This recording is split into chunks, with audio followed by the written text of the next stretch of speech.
오늘 제목은 남자들에게 은혜스러운 제목입니다.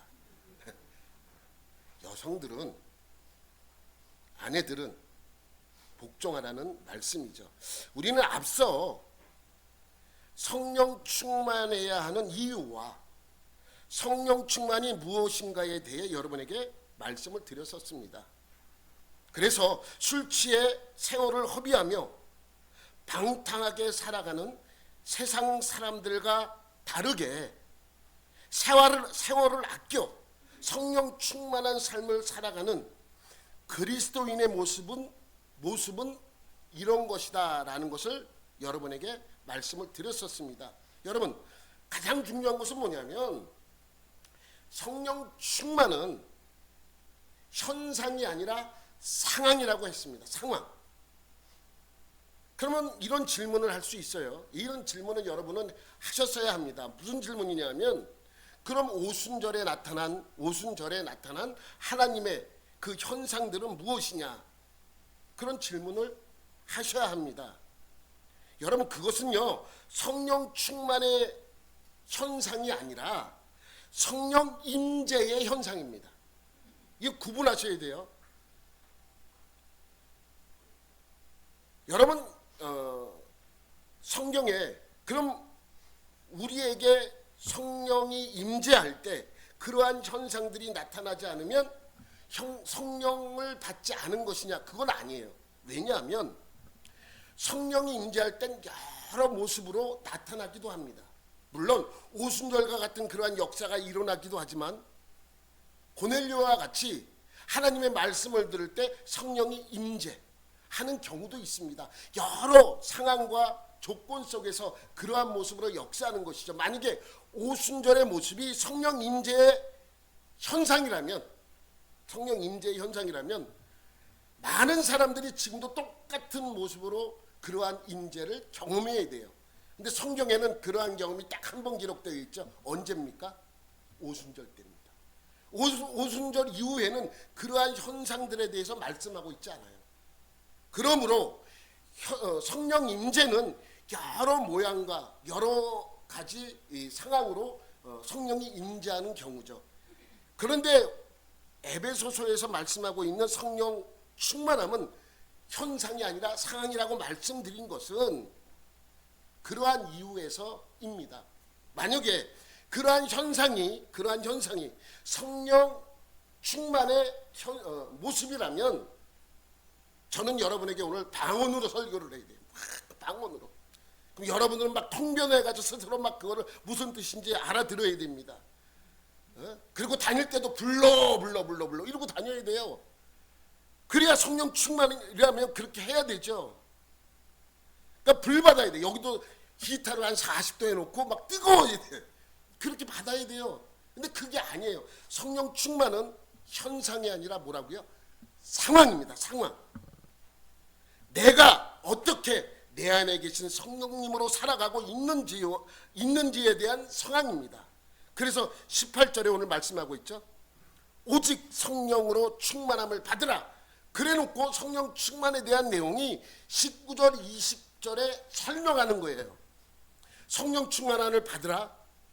그래서 불 받아라 이렇게 말씀하고 있잖아요. 성령 충만함을 받으라라고 선포한 이후에 시와 찬송과 신령한 노래들로 서로 화답하며 뭘 하라는 것입니까? 찬양하라는 것. 찬양. 하나님께 찬양하라는 것입니다. 너희의 마음으로 주께 노래하며 찬송하며 범사의 우리 주 예수 그리스도의 이름으로 항상 아버지 하나님께 감사하라는 거. 예배하라는 거. 예배. 그러니 성령 충만하면 불 받아라 이것이 아니라 성령 충만하면 하는 일들은 찬양하고 예배하고 예수를 복음 전도하고 하는 것이라고 말씀하고 있는 것이죠. 그래서 지난주까지 여기까지 말씀을 드렸었습니다. 아직 끝나지 않았어요. 21절에 뭐라고 말씀합니까? 21절에 시작. 그리스도를 경외함으로 피차 복종하라. 그래서 지난주에 잠깐 설명을 드렸죠. 여기서 경외라는 것은 헬라어로 포보스라고 합니다. 두려운 거예요. 두려움, 어려운 분이죠. 어려운 거예요. 어려운 거. 어려워. 하나님은 우리를 사랑하시는 그 사랑 우리가 알아요. 그런데 하나님은 두려우신 분이잖아요.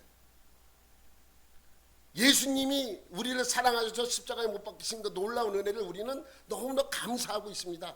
그런데 그러한 가운데서도 여전히 그분은 우리의 두려운 대상이기도 합니다. 그래서 이 포보스라는 것은 경외, 두려움, 존경이라는 단어이기도 하는 것이죠. 그러면서 뭐라 그래요? 피차 복종하라. 피차, 서로 복종하래요. 서로. 여러분, 그래서 예수님을 포보스함으로, 두려워함으로 서로 복종해야 되는, 서로 복종, 피차 복종해야 합니다. 여러분, 왜 예수님을 우리가 두려워합니까? 예수님은 우리를 위해 자기의 목숨을 버렸습니다. 그냥 버린 것이 아니라 가장 고통스러운 모습으로 십자가에 달려 죽으셨습니다. 원래 그 고통은 누구의 고통이에요? 우리의 고통이잖아요. 우리가 당해야 할 그 고통을 예수님께서는 십자가에서 자신이 당하셨습니다. 그래서 우리는 행동 하나하나로 예수님을 포보스해야 합니다. 내가 실수하면 예수님이 그러지 말라 그랬는데, 하나님이 우리에게 말씀하셨는데, 그렇게 그 말씀과 하나님과 또 예수님을 두려워해야 하는 것이죠. 그래서 그것을 생각하면 어떻게 해야 된다고요? 피차 서로 복종하라고 말씀하고 있습니다. 그래서 지난주에 여기서 말하는 복종하다의 뜻은 헬라어로 휘포타소라고 여러분에게 말씀을 드렸죠. 히포타소. 이것은 자발적으로 복종하는 거예요.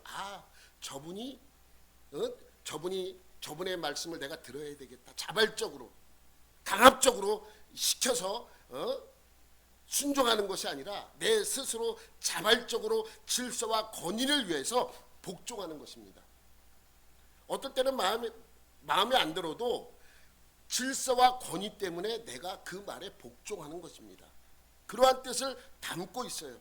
여러분, 복종이라는 말은 강한 표현입니다. 복종하라, 강한 표현이잖아요. 근데 이것을 좀 순화적으로 표현하자면 빌립보서 2장 3절을 생각하면 딱 이 말씀이에요. 빌립보서 2장 3절에 보면 이러한 말씀이 있습니다. 시작. 아무 일에든지 다툼이나 허영으로 하지 말고 오직 겸손한 마음으로 각각 자기보다 남을 낮게 여기래요. 남을 낮게 여기는 거예요. 낮게가 아니라 낮게. 이 말이 표현이, 단어가 낮게, 나보다 좀 더 낮게 여기고 순종하라는 것이죠. 이 말씀이 좀 약간 순화적 표현이죠. 또 로마서 12장 16절에도 이러한 말씀이 있습니다. 로마서 12장 16절, 서로 마음을 같이하며 높은 데에 마음을 두지 말고 도리어 낮은 데 처하며 스스로 지혜 있는 체하지 말라. 잘난 체하지 말라. 너보다 누가 더 잘났다는 거예요? 상대방이 더 잘났다는 것입니다. 그러니까 이걸 좀 순화적 표현인데 이걸 좀 강하게 표현하면 피차 복종하라라고 선포하는 것이죠. 여러분, 이게 안 되면 늘 교회에서 이것이 안 되기 때문에 다투고 싸우고 욕하고 갈라지는 것입니다. 이것이 안 되기 때문이에요. 남을 낮게 여기는 게 안 되고 남에게 복종하는 것이 싫기 때문에 우리가 갈라지고 쪼개지고 서로 욕하는 것이죠. 여러분, 신앙의 성숙도는 그러니까 믿음이 좋다는 것은 성경을 많이 아는 것으로 평가하지 않습니다. 나는 창세기도 잘 알고 구약 성경도 꿰뚫고 있고 이걸로 믿음을 결정하지 않아요. 믿음이라는 것은, 신앙의 성숙도는 하나님의 말씀과 예수님의 말씀을 얼마나 내가 실천하고 있는가로 평가합니다. 그러니까 내가 신앙이 좋은가 나쁜가를 점검해 보려면 내가 얼마만큼 사람에 대하여 성경 말씀에 따라 참아내는가, 이것을 보시면 내 성숙도가 결정이 되는 거예요. 나는 다 참아도 나는 이것만은 나는 못 참아. 하지 말라는 거예요. 그러니까 이번만 참자, 오늘만 참자, 이렇게 하라는 것이죠. 여러분, 예전에 할렐루야 교회에서 있었던 일인데 거기는 이제 장로님들을 세우니까 이제 투표를 하잖아요. 그래서 장로 후보로 결정해갖고 최종적으로 결정이 되면 대부분 돼요. 웬만하면 됩니다.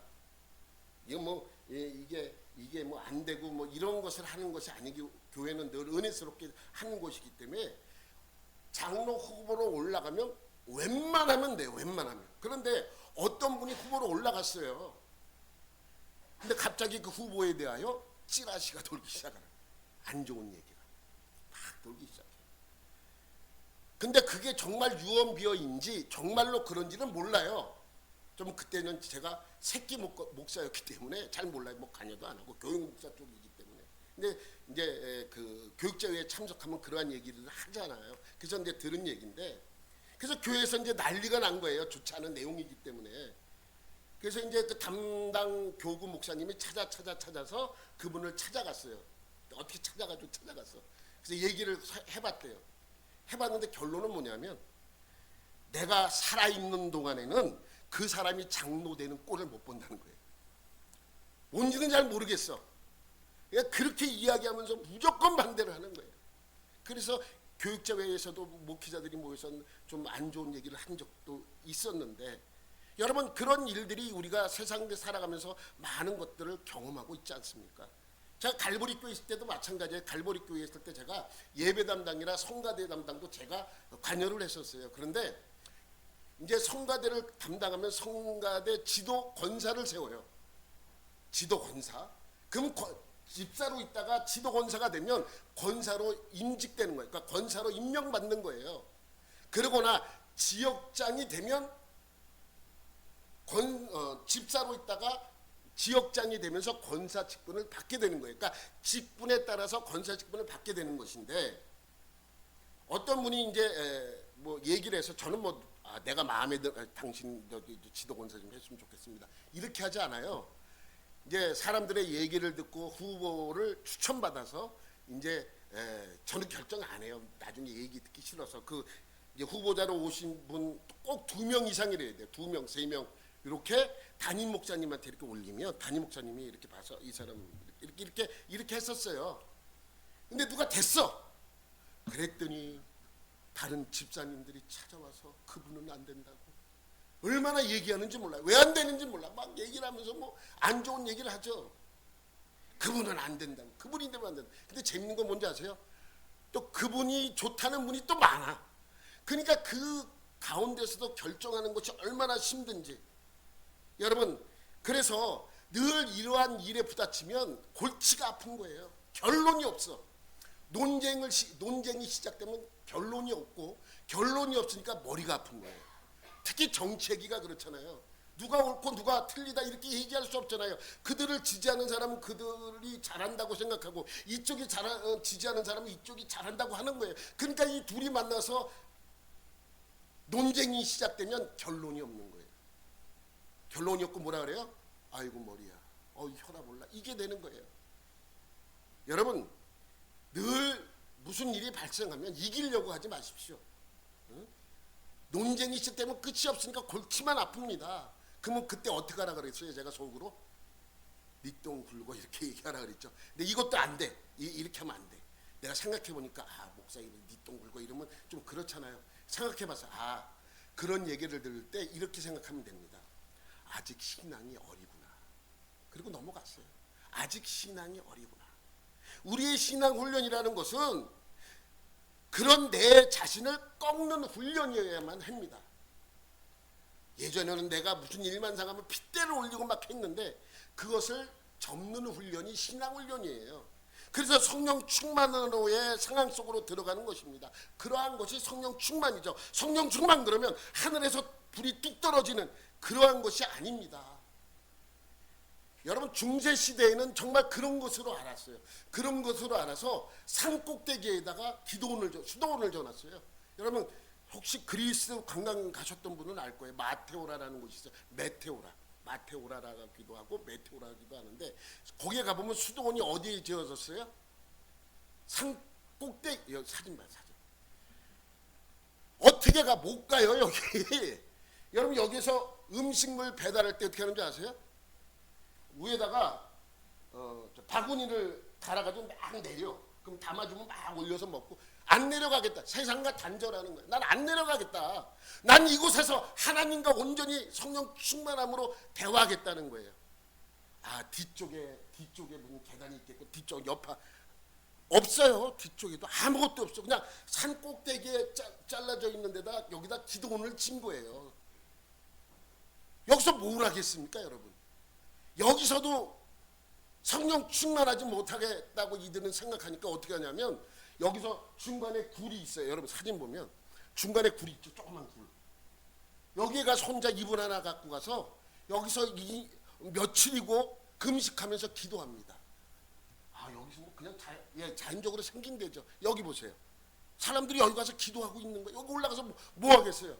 세상과 단절하는 거로 생각합니다. 또 사진 보세요. 이렇게 뚫려진 곳에서 들어가서 이렇게 있는 거예요. 며칠이고 견딜 수 있을 때.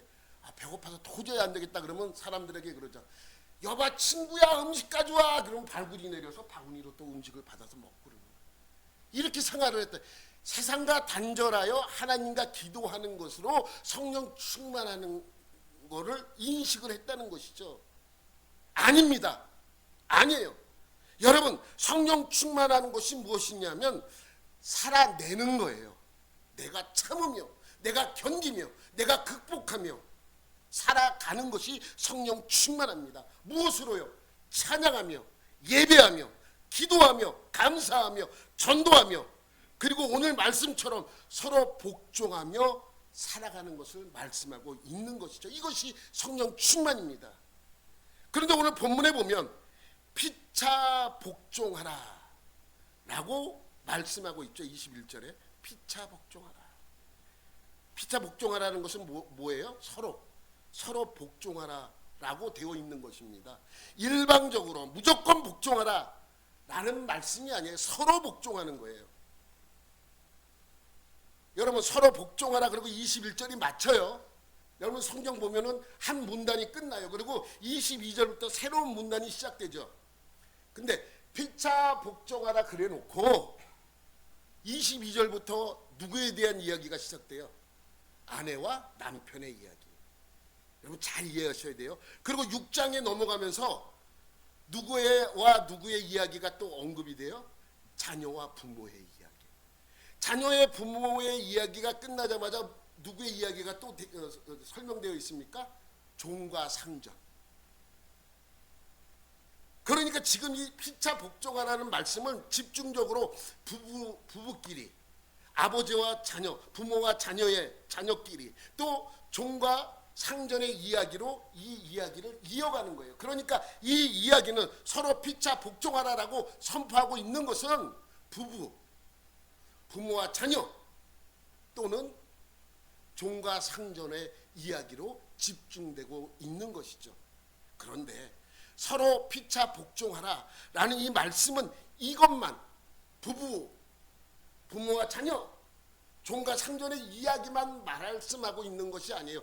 왜 이야기를 언급하냐면 이 이야기는 그 당시에 가장 문제가 됐고 사람들이 제대로 이해하지 못한 것이기 때문에 이것만 집중적으로 설명하고 있는 것이죠. 그래서 오늘은 이 아내와 남편에 관해 여러분에게 말씀을 드리려고 하는 것입니다. 여러분 남편과 아내 서로 간에 피차 복종해야 됩니다. 피차. 당시 사회적 입장에서 생각해 보면 이 말씀은 사실은 누구에게도 필요한 말씀입니까? 아내입니까? 남편입니까? 그 당시 교회의 입장에서 보면, 그 당시 바울의 입장에서 보면 이 말씀을 누구에게 더 강조해서 알렸어야 합니까? 누구에게? 아내입니까? 남편입니까? 아내입니까? 남편입니까? 아내냐 남편이요. 여러분 그러면 이제 이렇게 하면 잘 모르니까 여러분에게 얘기해 드릴게요. 아내에 대해서 이야기하는 거는 22절부터 24절까지 세 구절이에요. 남편에게 대해서 이야기할 때는 25절부터 33절까지 9구절이에요. 그러니까 누구에게도 강조하고 싶은 거예요, 지금? 22절 봐요. 아내들이여 이렇게 나오죠. 25절 볼게요. 남편들아 이렇게 하면서 33절까지 무려 9구절. 아내에 대해서는 몇 구절이에요? 3구절. 남편에 대해서는 9구절. 비교해보면 어디가 길어요? 남편이 더 길잖아요. 그래서 아내의 이야기를 먼저 언급하는 거예요. 먼저 22절 우리 다 같이 한번 읽어볼게요. 시작. 아내들이여 자기 남편에게 복종하기를 주께 하듯 하라. 이 말씀 오늘 우리 아내가 와서 들었어야 되는데 병원에서 못 들어가지고. 제목도 얼마나 은혜스러워요. 아내들이여 복종하라. 우리 아내가 병원에 있어요. 지금 듣지 못합니다. 그런데 여러분 생각해 보세요. 사도 바울이 너무한 것 아닙니까? 사실 이렇게 언급한다는 건 너무한 거예요. 가뜩이나 당시 여성의 지위가 딱 밑이었어요. 사람 취급법 받지 못한 시대가 바로 이 시대예요. 물론 우리나라 조선시대에도 유교가 창궐하던 그 시대에도 여성의 지위는 없었어요. 그잖아요. 근데 로마 시대는 더 했을 거 아닙니까? 거기다 대고 남편에게 복종하기를 주께 하듯 하라 라고 말씀하고 있습니다. 여러분 당시 여성의 인권을 한번 생각해 보세요. 당시 여성들은 남자의 가재도구처럼 여겨졌습니다. 여자는 물건처럼 취급됐고요. 아무런 법적 권리도 주어지지 않았던 때입니다. 여러분 더 과거로 가보면 여러분 출애굽할 때 무슨 일이 있었냐면 40년 동안 이 광야에서 생활을 했습니다. 이제 곧 있으면 가나안 땅으로 들어가요. 근데 므낫세 지파 중에서 아주 일을 열심히 하던 한 사람이 있었어요. 슬로보아시예요. 슬로보아시라는 사람은 아주 가문에서도 일을 잘했던 사람입니다. 아주 괜찮은 사람이었죠. 그런데 이제 가나안 땅에 들어가면 각 지파, 각 가문마다 땅을 분배받도록 그렇게 명령을 합니다. 그런데 갑자기 슬로보아시 죽어요. 슬로보아시 죽으니까 그 땅을 받아야 되는 그 자녀들이 가만히 생각해 보니까 우리 집안엔 남자가 없어. 딸만 5이야. 그러니까 받지를 못하는 거예요.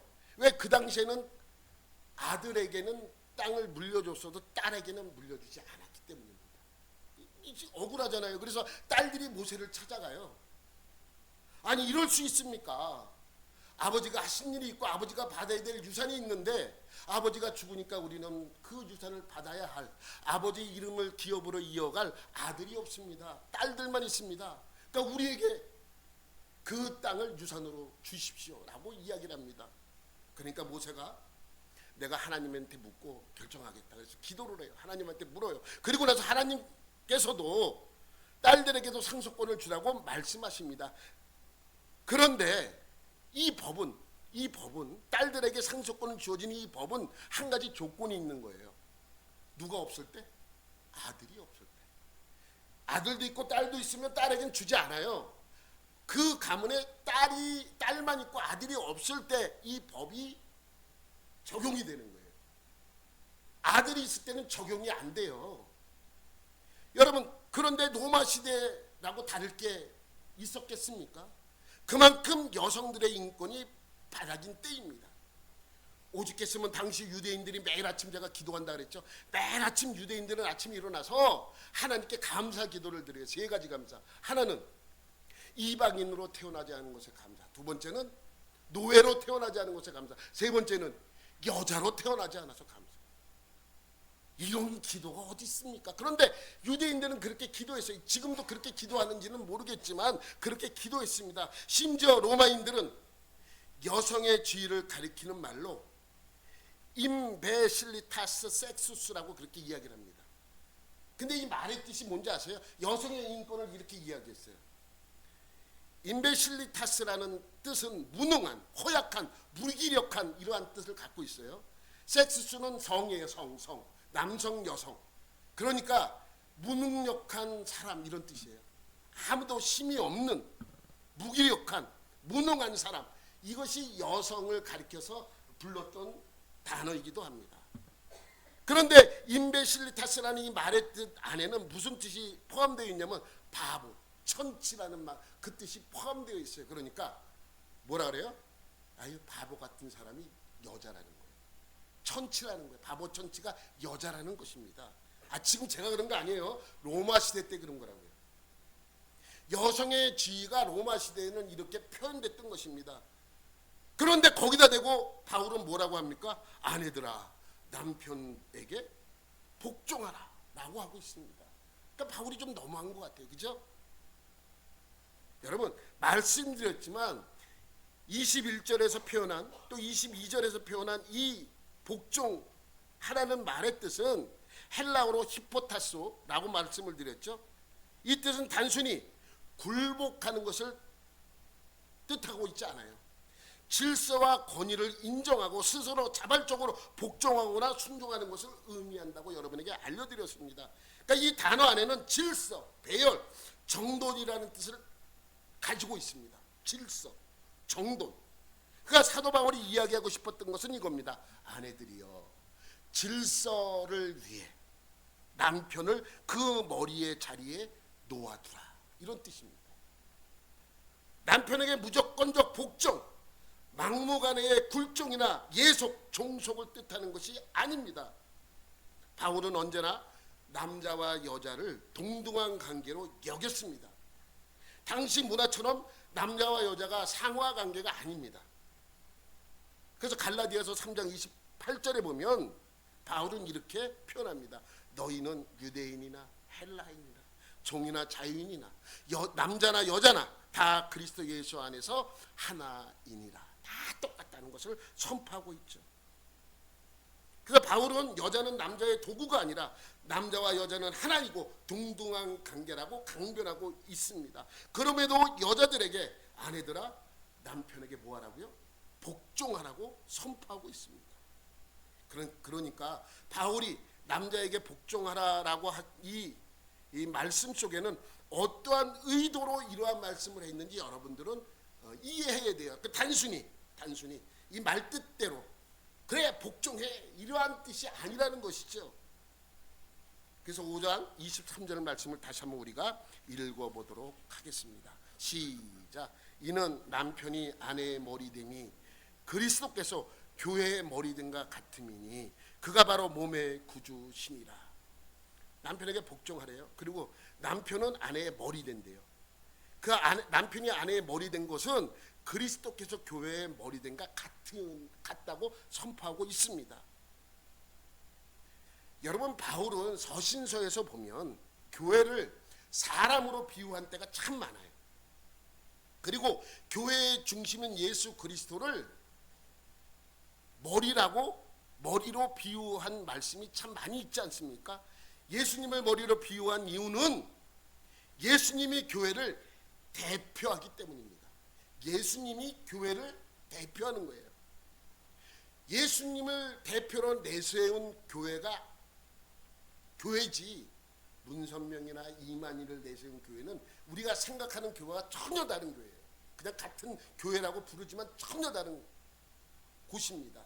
그러니까 예수님을 온전히 따르는, 그렇기 때문에 예수님이 대표가 되기 때문에 예수님을 머리라고 표현하는 것입니다. 그러면 예수님이 머리라면 몸은 누구예요? 우리들이죠, 우리들. 예수님을 구원자로 믿어 교회를 다니는 우리들이 바로 몸입니다. 그러므로 예수님을 구원자로 믿어 다니는 교회를 사람으로 치자면 머리는 예수 그리스도이시고 몸은 우리들이라면 교회를 대표하는 것이 예수님이고 우리는 거기에 속해 있는 것이죠. 그래서 예수님이 우리의 머리가, 교회의 머리가 되신다는 표현입니다. 23절 다시 한번 보면 그가 바로 몸의 구주신이라고 선포하고 있죠. 그는 누구예요? 예수님이죠. 예수님이 바로 몸의 구원자래요. 여러분, 요 현대인의 성경을 보면 좀 더 쉽게 표현되어 있죠. 그리스도는 자기 몸인 교회의 구원자가 되십니다. 그러니까 몸의 구원자가 예수님이기 때문에 예수님이 교회를 대표하고 예수님을 머리로 표현하고 있다는 것이죠. 그러니까 머리로 표현한 것은 두 가지 관점이 있는 거예요. 하나는 대표예요. 대표성이 있는 거예요. 그래서 예수님은 모든 교회를 대표하고 있는 것이죠. 다른 하나는 소속입니다. 소속. 몸은 머리에 소속되어 있다는 것을 선포하고 있는 것이죠. 여러분, 몸은 항상 머릿속에 있습니다. 여러분, 한 가지 재밌는 얘기. 제 머리를 딱 잘라다가 우리 강 목사님하고 내 머리를 바꿨어. 그럼 누가 손 목사예요? 누가 강 목사님이에요? 머리로 결정하는 거예요? 몸으로 결정하는 거예요? 우리가 결정할 때는 얼굴을 보고 머리를 보고 결정하는 것입니다. 그래서 내가 하루아침에 목사님처럼 이렇게 마른 사람으로 나타났어. 그러면 목사님 왜 이렇게 말랐어? 이렇게 얘기할 거 아니에요. 강 목사님이네 이렇게 얘기하진 않을 거 아니에요. 그러니까 뭐 얼굴이 대표하고 이 몸은 얼굴에 소속되어 있는 것입니다. 이거를 잘 이해를 해야 하는 것이죠. 여러분, 구약 시대에는 남자가 그 집안을 대표했어요. 그래서 그 대표한 남자를 가지고 뭐라 그래요? 우리 표현할 때 가장이라고 표현합니다. 가장. 우리 집안의 가장은 누구다? 그러면 그 집에서 대표할 사람으로 누구를 지정하는 것이죠. 그게 가장입니다. 남편이 가장이었는데 남편이 죽었어. 그러면 아내가 가장이 되는 게 아니에요. 여자는 가장이 될 수 없습니다. 누가 가장이 돼요, 그럼? 남편이 죽으면. 아들이 돼요, 아들이. 아들이 너무 어리면 가장의 역할을 못하는 거예요. 그래서 아들이 그 가장의 역할을 이어받는 것입니다. 근데 아들이 없어. 남편이 죽었어. 과부야. 그럼 나를 대표할 사람이 아무도 없다는 거예요. 그래서 구약 성경에 가장 그 불쌍한 사람으로 과부와 고아를 표현하는 거예요. 왜? 그 집안엔 가장이 없기 때문에 그렇습니다. 가장이라고 하는 것은 그 집안을 대표하는 것이고 집안의 가족들은 그 가장에게 어떻게 돼요? 속해 있죠. 모든 결정은 가장이 합니다. 가족들에게 의견을 묻죠. 그리고 결정은 누가 해요? 항상 가장이 합니다. 가족들은 가장의 뜻을 따라 살아갑니다. 이것이 이스라엘 전통이고 모든 가정의 전통이기도 하죠. 그런 뜻에서 남편은 아내의 머리가 되는 것이죠. 한 가정에서 남편은 그 집안을 대표하는 자요, 가족들은 남편에게 속한 구성원이 되기 때문입니다. 바울이 남편에게 복종하라 라고 하는 것은 어떤 의미로 이런 말씀을 하는지 우리는 이해를 해야 돼요. 우리 고린도전서 11장 3절에 보면 비슷한 말씀이 있죠. 그러나 나는 너희가 알기를 원하노니 각 남자의 머리는 그리스도요, 여자의 머리는 남자요, 그리스도의 머리는 하나님이시라. 여러분, 무슨 의미로 하시는 말씀인지 여러분 이걸 이해를 하셔야 돼요. 여자는 누구에게 속해 있어요? 여자는 남자에게 속해 있어요. 그럼 남자는 누구에게 속해 있습니까? 그리스도에게 속해 있어요. 그리스도는 누구에게 속해 있습니까? 하나님에게 속한 것입니다. 그러니까 여기서 여자의 머리가 남자가 되는 것은 남자가 여자를 대표하고 여자는 남자에게 속해 있기 때문입니다. 어떻게 그런가? 그래서 고린도전서 11장 8절 9절에도 계속 읽다 보면 이러한 말씀이 있죠.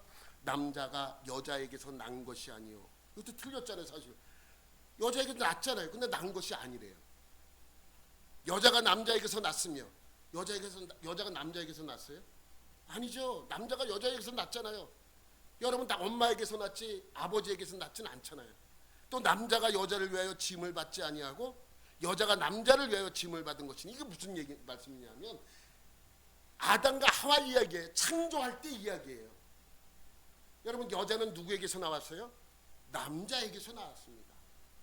그래서 성경에 보면 남자의 갈비뼈를 떼어서 여자를 만들어서 돕는 배필로 주는 것이죠. 이걸 이해를 해야지만 이 말씀을 이해할 수 있습니다.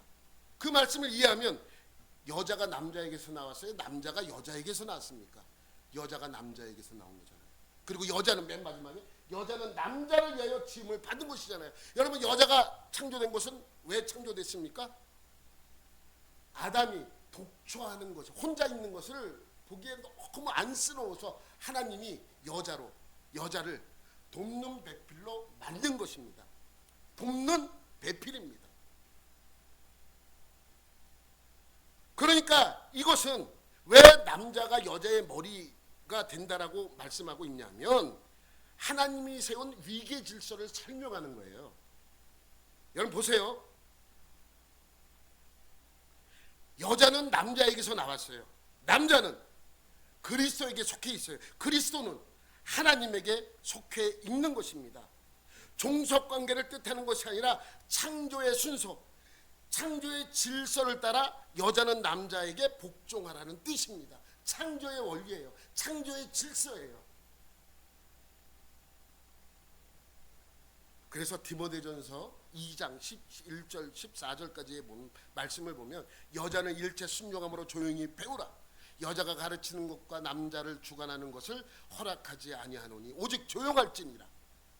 이는 아담이 먼저 지음을 받고 하와가 그 후며 아담이 속한 것이 아니고 아담이 속은 것이 아니고 여자가 속아 죄에 빠졌음이니라. 여러분 왜 자꾸만 여자의 머리가 남자라고 이야기했냐면 남자로 말미암아 창조된 것이 여자기 때문에 그렇습니다. 그리고 왜 여자에게 이러한 것을 조용히 하라고 말씀하고 있냐면 사탄에게 속은 자가 남자입니까 여자입니까? 여자예요. 여자가 속아서 먼저 그리고 선악과를 따먹었잖아요. 여러분 창조의 질서의 원리대로라면 사탄이 와서 하와를 유혹했다면 먹기 전에 누구하고 상의를 먼저 해야 돼요? 남편에게 해야 돼요. 왜? 남편이 얘기했잖아요. 먹지 마. 저거 먹으면 죽어. 먹지 말래 하나님이. 그러니까 먹지 마. 이렇게 얘기를 했으면 와서 아우 진짜 먹음직도 하고 포함직도 하고 탐스럽게 한 그 나무의 열매를 먹기 전에 남편이 먹지 말라고 하면 남편에게 가서 아 진짜 먹을직스러운데 왜 먹지 말라 그러니까 먹어볼까? 라고 물어봐야 되죠. 그런데 누가 결정했어요? 스스로 결정했어요. 스스로. 여러분 이 말씀을 잘 이해를 하셔야 됩니다. 그 순간 창조 질서가 무너져 버렸어요. 창조 질서가. 그리고 죄를 짓게 된 것이죠. 혼자 결정했잖아요. 남편에게 물어보지 않았잖아요. 그래서 창세기에 보면 하나님이 죄로 인해 여자에게 임신하는 고통을 주실 때 남자가 너를 다스리는 존재라고 강조하고 있는 거예요. 시작. 또 여자에게 이르시되 내가 네게 임신하는 고통을 크게 더하리니 내가 수고하고 자식을 낳을 것이며 너는 남편을 원하고 남편은 너를 다스릴 것이니라 하시고. 여기서 원하고는 뭐냐 무슨 뜻이냐면 원하고라고 번역했지만 원래 원어의 뜻은 장악하고라는 뜻. 장악하고. 그러니까 여자는 남자를 장악하기를 원해요. 여러분 이런 말 있죠. 남자는 세상을 지배하고 여자는 그 남자를 지배한다. 이런 말처럼 이 여자는 남자를 세상을 지배하는 게 아니에요. 남자를 지배하려고 하는 거예요. 장악하려고 하는 거예요. 자, 하나님께서 여자에게 남편은 너를 다스리고 너는 남편에게 순종해야 하는 질서를 깨버렸기 때문에 너는 남편을 장악하려고 하고 남편은 너를 계속해서 다스리려고 하는 그 죄의 양상이 계속해서 타락한 인간의 가정에서 보여지고 있는 것이죠. 이것이 하나님의 저주입니다.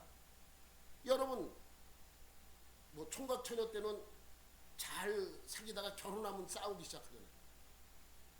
여러분 처녀 총각 때 결혼하기 전에 싸운 게 더 많아요? 결혼하고 싸운 게 더 많아요? 솔직하게. 아 나는 결혼하기 전에는 엄청 싸웠는데 결혼하고 나서 너무 행복해. 나와보세요. 여러분 왜 부부가 되면 왜 싸우기 시작하는지 여러분 아셔야 됩니다. 그것이 바로 창조의 질서에 어긋나는 일입니다. 우리 성도들은 바로 그 죄에서 건진받은 사람들입니다. 그러므로 다시 태초의 질서를 회복하는 모습, 세상 속에 서야 하는 그러한 사람들이죠. 그래서 창조의 질서상 먼저 창조된 남자에게 순종하는 삶을 살아야 하고 남편들은 그 아내를 잘 다스리는 삶을 살아야 한다라고 말씀하고 있는 거예요. 근데 여자는 남자를 장악하려고 하고 남자는 그게 잘 안 되니까 뭐 해야 되는 거예요? 어떻게 합니까? 폭력을 가하게 돼요. 힘으로써 모든 것을 해결하려고 하는 것이죠. 본문에서 사도 바울이 말하려고 하는 것은 이겁니다. 복종은 단순히 말 그대로 굴종이나 종속을 뜻하는 것이 아닙니다. 여자의 유익을 위해 남자에게 복종하도록 하나님이 만들어 놓으신 것인데 이 인간들이 자꾸 그것을 깨버리기 때문에 그것을 바로 세우라고 말씀하고 있는 것이죠. 여러분, 여성분들이 자꾸 차별 말합니다. 차별.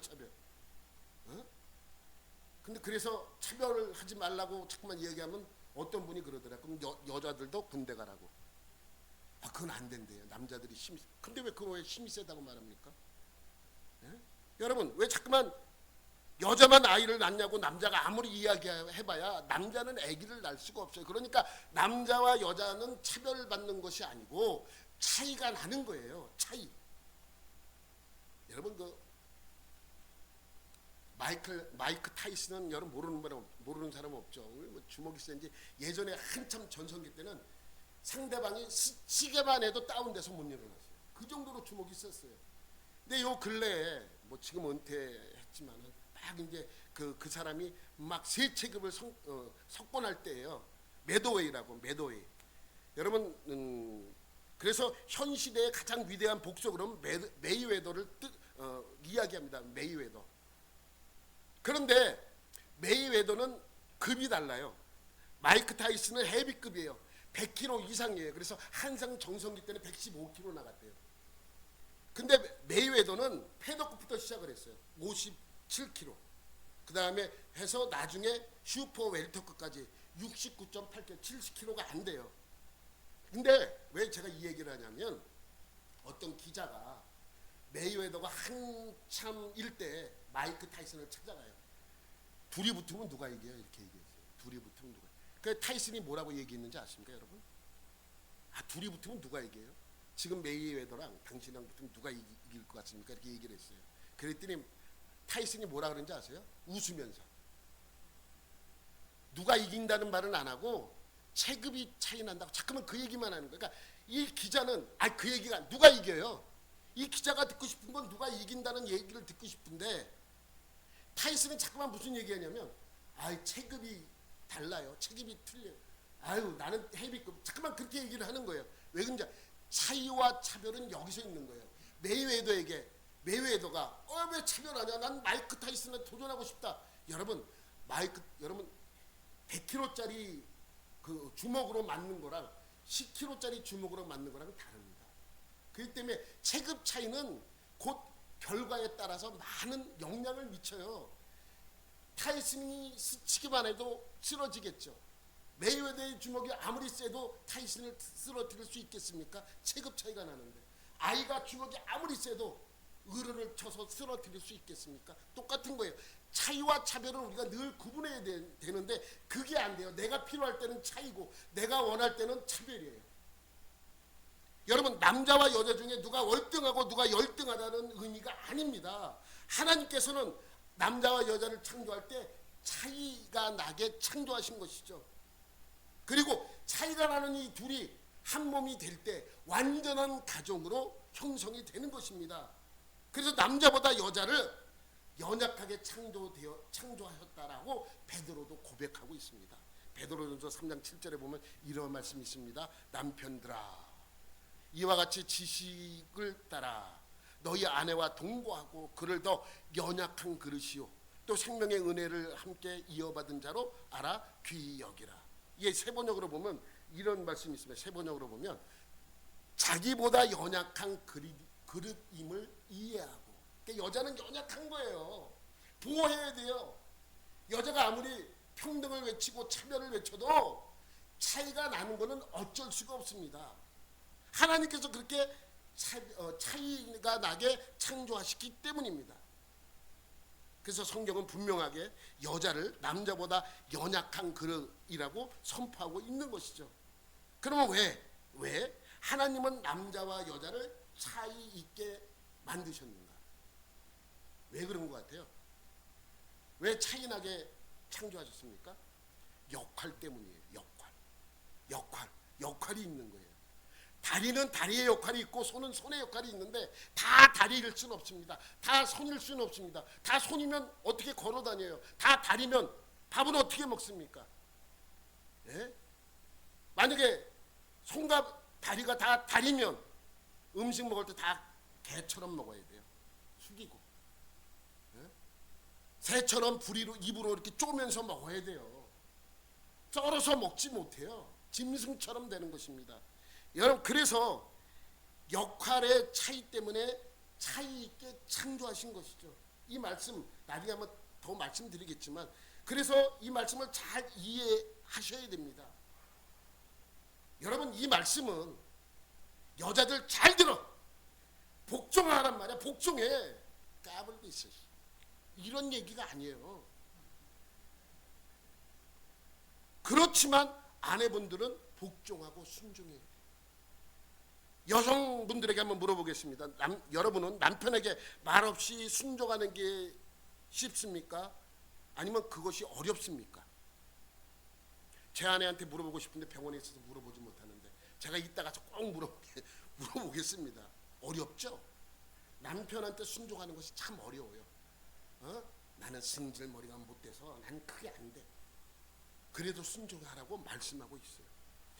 여자들은 하와처럼 남자의 결정에 의해서가 아니라 내가 결정에 의해서 남자도 내 말을 잘 들어주기를 원하는 거예요. 야, 나 먹었어. 너도 한번 먹어봐. 그래서 하와가 아담에게 그렇게 먹여준 거 아닙니까? 그래서 그것을 죄의 잔재라고 합니다. 죄의 잔재. 여기서 벗어나지 못하면 여러분들은 절대 행복한 가정생활을 영유할 수가 없습니다.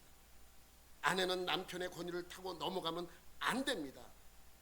그럼 성숙한 그리스도인이 될 수가 없는 것이죠. 성경은 아내는 그 머리에게 복종할 때 성장할 수 있다라고 설명하고 있습니다. 여러분, 이것은 질서예요. 질서. 창조의 질서. 여러분, 과거에 이제 요즘도 이제 선생님들이 무서워하는 게 아이들이 자꾸만 뭘 찍어서 올리면 두려워해요. 그래서 교육이 제대로 되질 않아요. 예전에 신문에 났던 이야기인데 어떤 학생이 담임 선생님이 종례 시간에 종례를 좀 길게 한다고 두들겨 팼어. 그 신문에 난 적이 있어요. 여러분, 왜 무엇이 잘못됐습니까? 교육 질서가 망가지는 거예요. 교육이 이루어지지 않아요. 교육 질서, 학교 질서가 무너지는 순간 교육이 이루어지지가 않습니다. 창조 질서가 무너지는 순간 온전한 하나님의 뜻에 온전한 가정이 이루어질 수가 없는 것입니다. 그러니까 부모와 자녀 관계도 그렇습니다. 아버지와 어머니가 성경이 요구하는 그 질서를 바로 이해하지 못한다면 그 가정은 깨지게 되어 있는 것입니다. 여러분, 그 깨어진 가정을 보면 그 잘못은 누구에 있느냐? 대부분 부모에게 있습니다. 이것은 어느 특정한 사람들의 이야기가 아니라 인류 전체에 대한 이야기입니다. 인류가 타락한 후에 하나님의 저주로 여자는 남자를 장악하려고 사모하게 되었고 남자는 여자를 다스리기 위하여 폭력적이 됩니다. 그리고 이기적이 되어버렸기 때문에 하나님에 의해서 건져진 가정이 아니고는 이 악순환에서 벗어날 수 없는 것이죠. 그럼 아내분들은 이런 질문을 해야 합니다. 어디까지 복종해야 됩니까? 어디까지 순종해야 됩니까? 여러분, 죄가 아니면 대부분 순종하십시오. 예수를 믿든지 아니 믿든지 순종할 것은 순종하라고 성경은 말씀하고 있어요. 베드로전서 3장 1절에 보면 시작. 아내들아 이와 같이 자기 남편에게 순종하라. 이는 혹 말씀을 순종하지 않는 자라도 말로 말미암지 않고 그 아내의 행실로 말미암아 구원을 받게 하려 함이니. 믿지 않는, 말씀에 순종하지 않는 자, 그러니까 믿지 않는 자라고 할지라도 하라는 거예요. 순종을. 여러분, 예수 믿는 사람과 안 믿는 사람이 결혼하면 충돌이 많이 일어나요. 맨날 교회 가서 사냐 그러고, 맨날 뭐 갖다가 바치냐 그러고, 맨날 너는 뭐 얘기만 하면 뭐 교회 가라는 얘기만 하고, 그래서 다퉈요 맨날. 근데 젊었을 때는 몰라요. 나이 들으면 깨닫게 돼요. 야, 그래도 다행이다. 다른 데 돌지 않고 교회 가서 다행이다. 춤바람 나지 않아서 다행이다. 그거 아니에요. 춤바람 나는 것보다 교회 다니는 게 더 낫잖아요.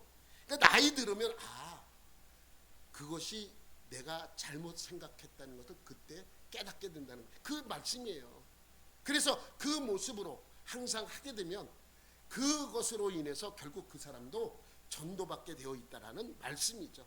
그래서 교회가 그리스도에게 복종하듯이 아내들은 남편에게 복종하라고 말씀하고 있는 것입니다. 24절 말씀 시작. 그러므로 교회가 그리스도에게 하듯 아내들도 범사에 자기 남편에게 복종할지니라. 여러분, 남편 여러분, 남자 여러분, 속으로 그러죠. 운매기사로. 여성된 아내분들은 운매기주고 속으로 그렇게 생각하죠. 근데 걱정하지 마십시오. 여자를 향한 말씀이 3구절이라면 남자를 향한 말씀은 9구절입니다. 이건 오늘 시간이 너무 늦어서 다음 주에 계속하도록 하겠습니다. 여러분, 아내가 남자에게 복종하듯이 남자도 여자에게 복종해야 돼요. 그래서 21절에 아까 뭐라 그랬어요? 피차 복종하라. 오늘은 아내에 대한 이야기로 했지만 다음 주에는 남자의 이야기로, 남편의 이야기로 하면서 어떤 부분이 복종해야 되는지 여러분에게 말씀을 드리도록 하겠습니다. 아내 여러분들은 남편에게 순종함으로 하나님의 창조 질서를 바로 세우는 여러분들이 되시기를 예수님의 이름으로 축원합니다. 하나님 아버지, 감사합니다. 오늘도 하나님의 말씀 속에서 하나님의 뜻에 따라 말씀대로 살아가는 저희들이 되게 하여 주옵소서. 모든 것 감사드리며 예수님의 이름으로 기도드립니다. 아멘.